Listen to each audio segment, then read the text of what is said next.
What's up, guys? Steel Frodo here, halfway through our 12 days of anime, so let's talk.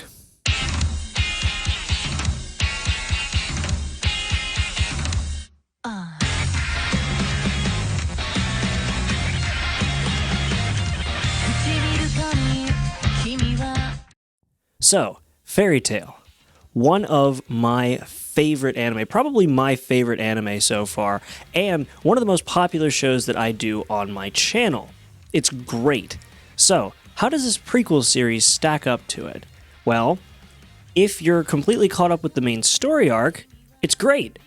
If you haven't, you may be in for some spoilers. If you're like me and you watched the simulcast dub, there are a ton of spoilers at the beginning and at the end of this series. Everything in the middle is pretty much safe, but those 2 points, start and finish, are the most dangerous when it comes to spoilers. I was only able to manage to avoid them because you guys actually gave me a ton of warnings in the comments before I started the series, so thanks for that. Now, once you get past the spoilers, you're actually given a very touching and in-depth story about the founding of Fairy Tail as told from the perspective of the guild's first master, Mavis Vermillion. Now, I don't know about you guys, but Mavis is definitely one of my favorite characters in this show. She's such an adorable character, but she's also an extremely talented wizard. We actually see that her magic ability is mainly based around illusion magic, but we also see that she learns other spells later on, even learning some spells that are to her detriment. If you want to know what that is, you should probably go watch the show. So we follow Mavis along with her friend Zira, who live alone on Tenro Island.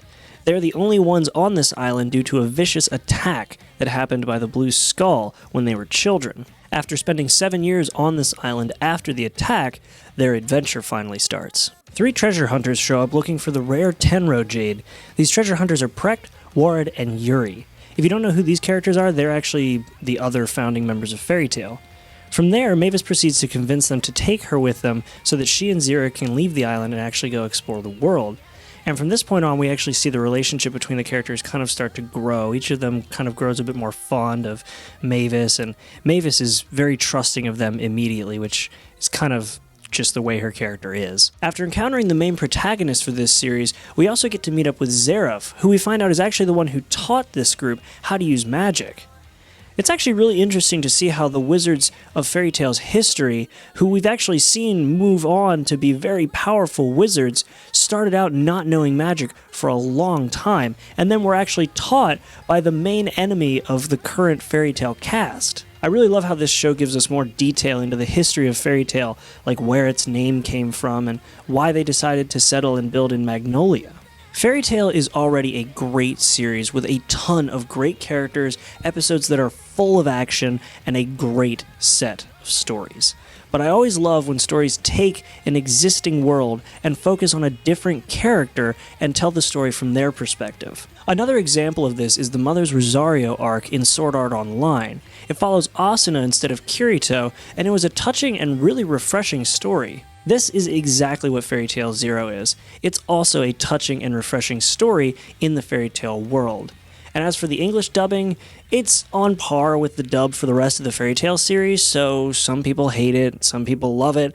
I personally like it, but again, that's just my opinion. Now, if you haven't seen it already, I recommend finishing the last arc of Fairy Tail's main story before watching this. That way you won't have to worry about getting spoiled. So there you go, guys. That was day 6 of the 12 days of anime, finally covering Fairy Tail. I know you guys have been asking for it. This is Fairy Tail Zero. Don't worry, we will be talking about Fairy Tail at some point, but I figured we'd do Zero first because that was actually a Fairy Tail series that came out in 2016. So I hope you guys enjoyed it, and I will see you guys in the next video.